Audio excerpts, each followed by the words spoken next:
Namaskar and welcome to Sunset Television. I am Vishal Dahiya and you're watching our show Perspective from inside the Parliament House complex. Now today we're going to talk about the Constitution of India. In fact, 26th of November is celebrated as Constitution Day to commemorate the adoption of Constitution which took place the same day in 1949 and 2 months after that, that is on 26th of January 1950, the Constitution of India came into effect. So today we're going to talk about the glorious journey of the Constitution of India over the period of more than 7 decades, the gravity of this document, also trying to understand the evolution and what does it mean for the general population, for the common man. What is it that we need to understand, we need to know about the Constitution of India? And for more on this, we're joined by two distinguished experts. Let me first introduce them to you, beginning with, we have with us Mr. Vivek Tankha, Congress Member of Parliament from the upper house, that is Rajya Sabha. We also have with us Ms. Pinky Anand. She is former ASG and senior advocate in the Supreme Court as well. Welcome, both of you, to Sunset Television. Let me begin with you, Mr. Tankha. And let's start by talking about the journey itself, you know, the evolution of Constitution, how it was made, one, and the founding principles. We need to understand what are the founding principles on which this document is based on. Vishalji, let me tell you that we are both lawyers and our main profession has been law. We passed out also together at about the same time. So our journeys have also been quite common. But now I'm coming to the constitutional journey. Listen, when India was getting its independence, you had to make a law to govern yourself. And for those 2 years, from 47 to 49, these about 245 eminent people created a document. And a document which was futuristic. I believe it's about 145,000 words.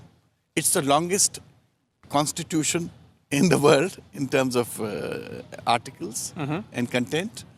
And it governs all facets of your governance in life. I mean, starting with your fundamental rights to fundamental duties, to how governments will be formed, elected, how budgets will be passed, how legislative business will take place, how judiciary is going to be established at all levels, about trade, business, about SC, ST, commissions, taxes. You know, it's a very comprehensive document. I can only say this country is very lucky to have such a comprehensive document as its constitution, and it's like a mother document for us as lawyers, essentially people who are protectors of the constitution. We feel that this is a document which protects you, which governs you, which charts out your progress. I mean, if there is progress in the country, it has to be in a constitutional way. If you want to control law and order, public order, it has to be in a constitutional way. If there has to be trade and business, it has to be in a constitutional way. If there has to be taxation, it has to be in a constitutional way. So, and the kind of powers that we've given to our judiciary to oversee the operations is something stupendous. I mean, it's no other country I've seen that the judiciary wields so much power. But then again, I have an issue here. Okay. I always found that the constitution belongs to the parliament. In my mind, I associate constitution with the parliament. But over a period of time, it started becoming a document of the judges, of the judiciary. Now, somewhere we as parliamentarians gave that space to the judiciary and to take over that document. The fact is, lawmaking, constitution, everything should be, is a business of the parliament. They are only supposed to interpret it and apply it. But in this 30 odd years, I have seen a lot of law being made in Supreme Court. Maybe because as parliamentarians, as legislative assemblies are remiss in making laws. So that's what I meant. That's a very interesting point which you're making, Mr. Tankha, and that becomes really important when you're talking about enacting new laws or amending laws as well. But a constitution, when we look at, there are, three important pillars. One of them is judiciary as well. So let me bring in Ms. Anand here. the checks and balances there, which have been put in place by our, founding fathers and those who worked on this wonderful document, made it the way it is, in a way that it is a sort of an open book, open to interpretation. We can move ahead with the times, make changes to it, bring more, new laws as well. But vis-a-vis Mr. Tankha's viewpoint, do you agree there? Because there has to be a check and balance as also. No, I partly agree with him, partly I don't. I'll tell you where I do agree with him and, demarcate the areas where I don't. Because ultimately, to this extent, he's right. I mean, the parliament is the supreme body for making law and it does make law. It is for the Supreme Court to interpret the constitution, go forward, take progressive steps, translate it into a document which envisions the founding fathers' dreams of social justice and everything else. But having said that, ultimately what happens is there are times when the Supreme Court has made laws. Now, that is a questionable area where you're talking about direct making of laws. Interpretation, striking down, bringing it in consonance with the constitutional reality, the sentinel on the qui vive. I mean, that kind of function is something which the constitution makers have envisaged, and finally the Supreme Court is the arbiter. So today a parliament will make a law, Supreme Court can strike it down, no difficulty. So to that extent, yes, Supreme Court is the final authority on the interpretation. However, the factum of making laws in areas where there is law, that is very questionable. In areas where there is no law, now there's, for example, let's take these harassment of women at workplace. Indeed. Now that kind of situation was there where you had international treaties, you had a forum, you did not have any law which was there in place to do so. Ultimately the law came, by the way. I mean, it's in fact almost equally in accordance with the guidelines which the Supreme Court laid down in Vishaka. But at that time there was no existing law for whatever reason. So if the parliament is remiss, if laws are not made within time and there is a vacuum, that is one area. But where there is a law, there's a very clear conflict there. Okay. That possibly that is not an area where anybody should go but the parliament. Okay, fair enough. That pretty much explains, Mr. Tankha's viewpoint there as well. Now, since we're talking about this aspect, that brings me to, another important concept which the, maker of our constitution, Dr. Bhimrao Ambedkar, whose birth anniversary is also on 26th of November, pointed out the concept of constitutional morality. Now, that becomes really important. If you could, both of you could make us understand, because I believe that's something which even the President of India referred to in today's event when he spoke about how ideologies are not important. What is important is that the Constitution is upheld, and it is upheld in such a way that it works for everybody, every citizen of the country. There is a certain theme of the Constitution, as you rightly said, and one of the primary themes is it is we the people who've given to ourselves this document which governs our lives, as Vivek was saying, in all sections and all factors of our life. So the question is, how should this be interpreted in a way which gives the entire basis of that social justice to all the people? Now, for example, some of the strongest features in our constitutions are right of equality and Article 21, which is right to life. I mean, everything else is important as far as governance is concerned. But for a moment, I'm just taking these two fundamental rights, which really are the breathing organs of the Constitution. Indeed. Similarly, Keshwanand Bharti came up with the basic structure of the Constitution that Parliament can amend, but Parliament cannot amend the basic structure of the Constitution. So everything is taken with the theme. So you don't take any individual necessarily article, let's say, of the Constitution, which runs across several volumes. But the point is, you take the spirit of the Constitution, which is taken and embedded in the Constitution within those as a whole, and then you translate that into reality. That is what constitutional morality is. And the fortunate part is constitutional morality is taken with the ethos of democracy. So you pull in each of the features of democracy and democratic life, see the functioning of life, and take the principles of constitutional morality and interpret those rights and duties within that. Okay. Mr. Tankha, your views there on the issue of constitutional morality, very interesting and very important as well. Of course, she has put one perspective very well, but I have another perspective. Okay. Constitutional morality and value systems are also value systems which go with times. What was ethical or moral in the 50s may be different in 60s. What happens in 70s may be different from 80s. Now, I'll just give example. We had a very conservative Supreme Court in the 50s. It did venture out. But in the 60s, it was in the mood to strike down, whether it's for privy purse or bank nationalization. Fundamental right was given the primacy. then you have a strong government come, you have amendments, then you have a Keshwanand Bharti, and so on and so forth. I mean, I could carry on till today. What I've seen is that there is a time where judiciary takes the upper hand. Okay. When the governments are weak. And when the governments are strong, the judiciary becomes weak. So this is a value system which evolves with the constitution, but the basic theme never gets compromised. Okay. Equality before law, life and liberty, federal structure, and the way the legislatures have to be constituted, how governments have to function, all that is never compromised. But yes, policy decision making does change with times. Okay. Okay. You mentioned one important concept here again in your response, and that is something which I'd like to bring to Ms. Anand here, and I'll come back to you also, Mr. Tankha. That is the upholding the federal structure. Now, that is a construct which not many in the country would understand deeply, since both of you are legal luminaries, and Mr. Tankha also happens to be a part of the parliament as a member of parliament of the upper house.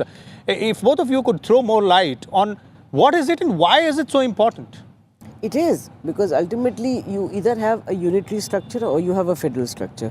In a country like India, which has so many states to deal with, you have diversity, you have sovereignty within that, but at the same time you have a participation in the central way of life. So you have either the financing, either the functioning, either the governance, distribution of subjects. One of the principal issues is distribution of the various subjects under the constitution, which go either to the centre or to the state, or of course there are instances when it goes to the concurrent list where both the centre and the state can function. So the idea is to work in unison, the idea is to work in commonality, the idea is to work in cooperative federalism for sure, and that is another terminology that is utilized for India very well and very aptly. So the whole purpose is for states to function on issues of state concern, so to say, where they have to deal with the public and the local issues, and for the centre to deal with the overall and the overarching issues which are required. For example, security, just for example, so that stretches across surface. But health, for example, you would have that as a state subject. So you have these situations where you deal with issues of importance in a way for the local people to be dealt with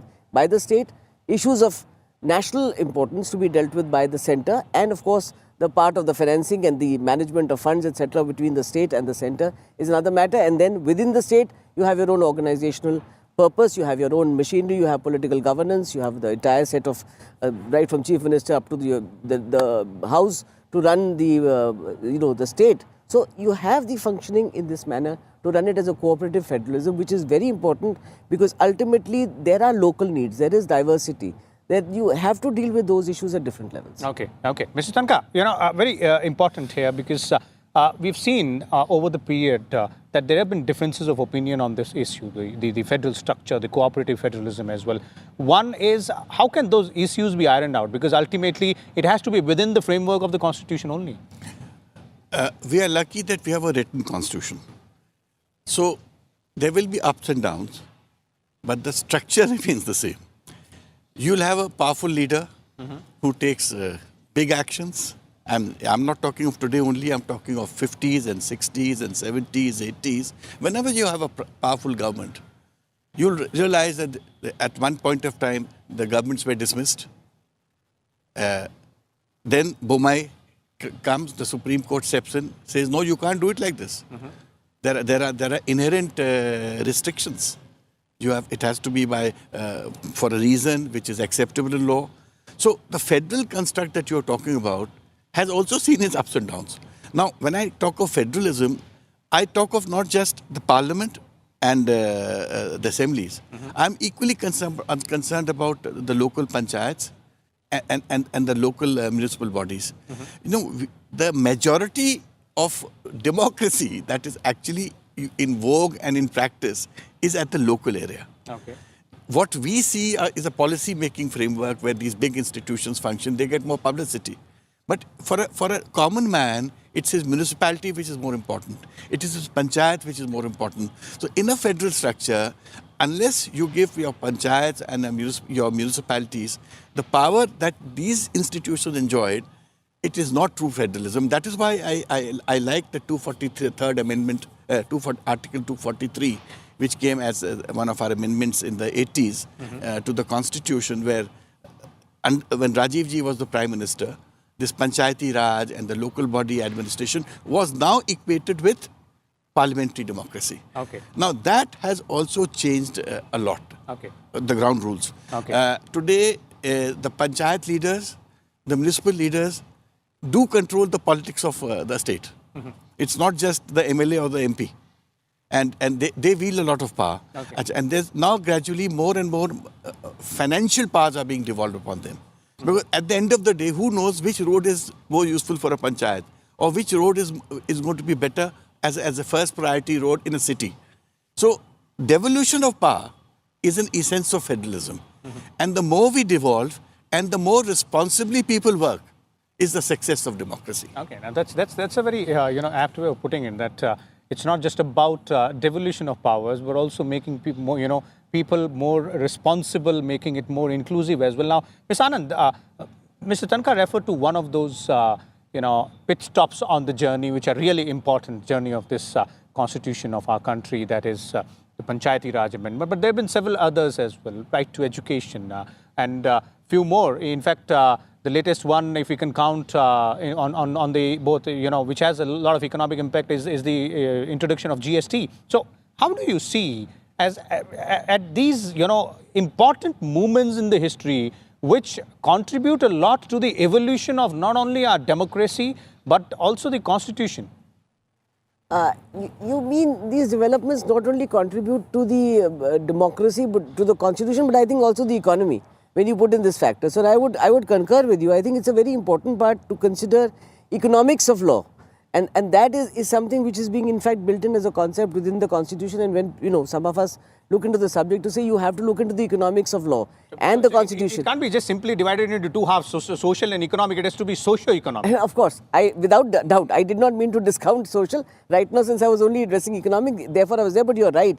Our socio-economics has been and continues to be, and incidentally, you see it across surface. And just for right of education, I want to just have one interjection here. The right to education was first acknowledged by the Supreme Court before it actually came in as an amendment to the Constitution. So there you have this part that again explains the checks and balances part. The checks and balances part. Which we are earlier talking about. So, it is, in fact, for example, what we did with the Constitution is not only make law, but derived certain principles. And that derivation is also part of constitutional morality. So, for example, education, which may have had its own significance at an earlier past, at this point of time, when it became imperative to have education as a fundamental right, it was derived as such, and we've had several derivations coming from, and they actually flow from the Constitution. It's a matter of how you look at it and who looks at it. That I think is what the ultimate test of constitutional morality is. But coming back to the socio-economics of everything, and I as I see it, every time that some action is being done, it is being done with the perspective of socio-economic. And I'll correct myself here because I don't want you to feel I'm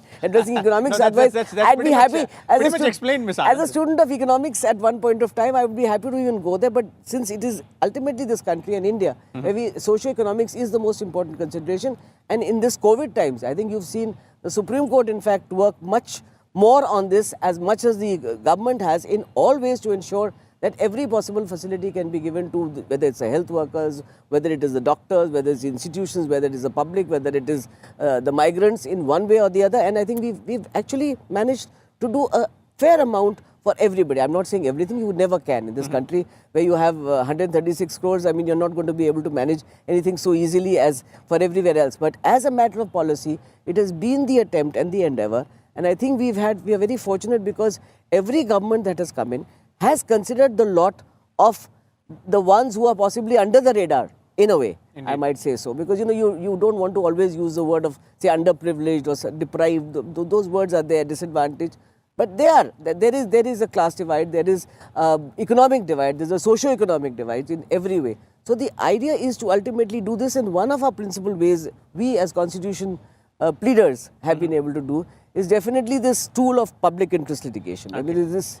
one may criticize it at times, there is also some criticism leveled against it, but the principal object would be, and I hope it remains to some extent, as much as it can, it may have some aberrations, but it does address the lot of a large cross-section of people which are not being able to get their privileges and who don't have the wherewithal possibly, or You want a court to consider. You want the constitution makers to consider. So you bring everybody under the ambit. Yes, you bring up everybody under the ambit. Okay, that's ultimately the spirit of the constitution there as well, and the founding fathers have time and again have focused on that as well. But Mr. Tankha, your views there on this evolution and journey which we're talking about, and these important aspects, and looking at it from the socio-economic point of view. Obviously. Economically speaking, GST is one of the milestones. Then when we're looking at right to education, then when we're looking at Panchayati Raj, there are other such laws which have been brought as well, be it the anti-dowry law or, be it the Triple Talaq Amendment Bill as well. Various aspects of the society or the social life have also been covered. You're right. One thing you must accept, there may be a lot of political bickering to take credit, which is normal because every political party wants to be seen doing the right things, which makes them popular. And so there are times when I want to do the right thing, you don't let me do it. When I want to do it, when you want to do it, I come in the way. But at the end of the day, I'm not looking at the bickering, I'm looking at the consensus. Mm-hmm. There is an element of consensus in this country on the right things to be done.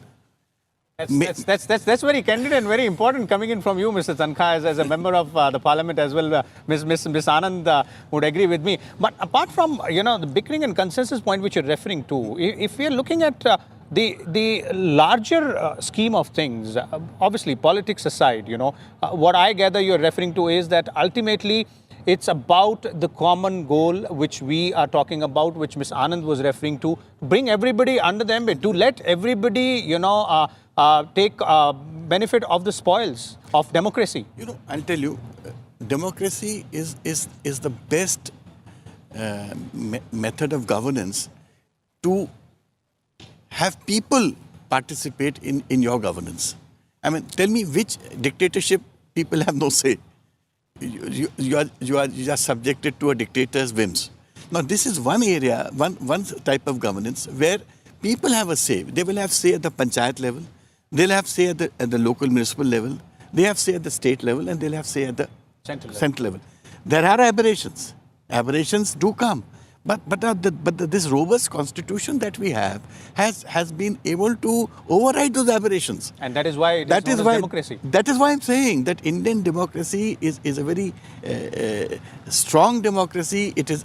Don't take it that because we are not all that literate as the Western world or the American world, that means our democracy is still too mature. It is a very mature democracy.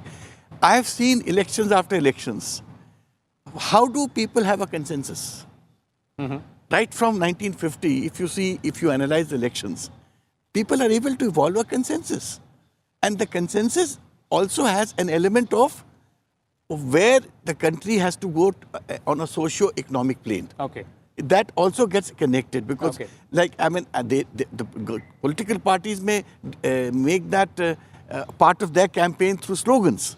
But the fact is, it's the Constitution which enables you to do this. So I give credit to the Constitution. Ultimately, Constitution is the enabling factor there. And that brings me to the last question to both of you. I'll start with you, Ms. Anand. That is, and you put it there as, you pointed out term saying that you are constitutional pleaders. Now, if I ask you, and for our viewers as well, also those who might watch it a little later, that is for the people of this country to understand not only the importance of Constitution, but also the essence of Constitution, which once, father of our nation also said that the citizens should not only worry about their rights, but they should also be concerned about their duties.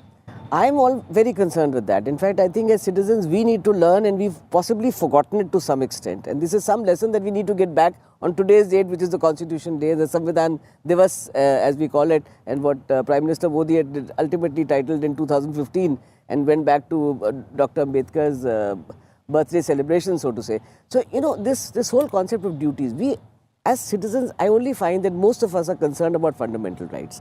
Duties are put on a kind of back burner, literally.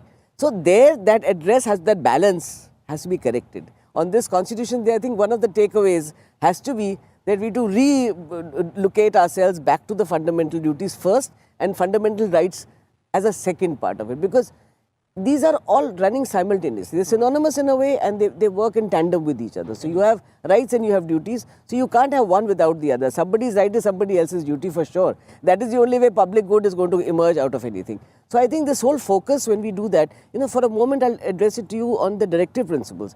To so much extent we've been able to expand our directive principles, and what yesterday was not an enforceable right, today has become an enforceable right, including, for example, education. So the whole purpose is the enlargement of rights for sure. Okay. But with that right, if I as a citizen will not give my consonant input into it, or the duty which goes with it, then I cannot uphold the sovereignty and integrity of this country. And that is what half-hearted attempt. I need to vow on the Constitution Day to do this. Okay, indeed, that's very important. Mr. Tankha, your views there on letting the people know, making them aware, not only about their rights, obviously those are really, really important, but their duties as well. I completely endorse what my friend says. And unless there is respect for rule of law in this country, this democracy will not flourish the way we would like to see it flourish. At the end of the day, as she rightly said, we all seem to be enjoying our rights. But when it comes to duties, I don't think it's the same level of glee with which we participate.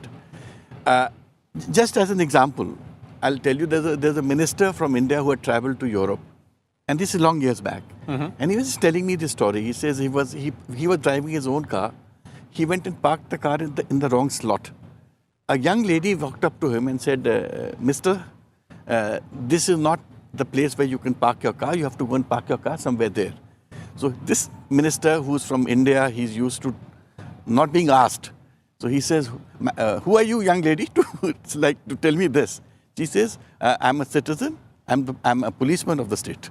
So when every individual citizen thinks he's a policeman of the state, he has the right to tell the people that you can't do this wrong. And the person doing the wrong understands that the wrong, he has to listen to the voice of the people, and what is wrong is wrong. I think we are going to be entering into a better world. It will be a better democracy. It'll be a better place where people can coexist better. I mean, whether it is rioting, whether it is abusing, it can be. You can be troubling people in any form. These troubles must come to an end. We should be having a peaceful coexistence. But before I end, I have a small quote from Nani Palkiwala. Please, that'll be interesting. And Nani Palkiwala, 30, 40 years back, thinking about the Constitution, said, "To my countrymen who gave unto themselves the Constitution, but not the ability to keep it, who inherited resplendent heritage, but not the wisdom to cherish it, who suffer and endure in pain without the perception of their potential." So the potential of our Constitution is yet to come, yet to be seen. It's a great document. It's a mother document. And I think the way country treats its own Constitution, and the way we respect our Constitution, and the way judiciary is working in terms of the Constitution, and the way even the Parliament is forced by circumstances to respect the Constitution, I think it's a good journey ahead. Okay, indeed, that is a wonderful sum up there. Thank you so much, Mr. Vivek Tankha and Ms. Pinky Anand as well for sharing your views.